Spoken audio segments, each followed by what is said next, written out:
कर्पूरे गौरम करुणावतारम संसारसारम भुजगेन्द्रहारम सदा वसन्तं भवानी सहितं नमामि कर्पूरे गौरम करुणावतारम संसारसारम सदा वसन्तं हृदयारविन्दे भावं भवानी सहितं नमामि कर्पूरे गौरं करुणावतारं संसारसारं भुजगेन्द्रहारं सदा वसन्तं हृदयारविन्दे भावं भवानी सहितं नमामि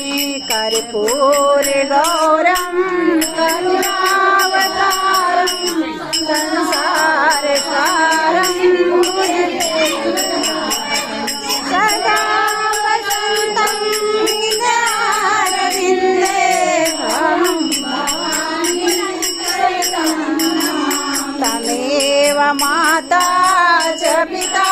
तमेव बन्धो च सखा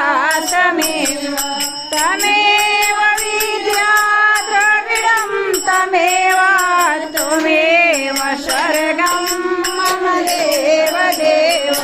तमेव स्वर्गं मम देव देव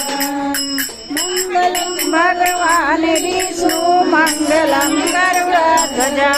मङ्गलं कुण्डलिकाक्षाय मङ्गलाय तनोहरि सर्वमङ्गलमङ्गले शिवे सर्वार्थिसाधिके शरणे त्र्यम्बके गौरी नारायणी नमोस्तुते नारायणी नमोस्तुते नारायणी नमोस्तुते। बोलो शिव गुरु भगवान की जय।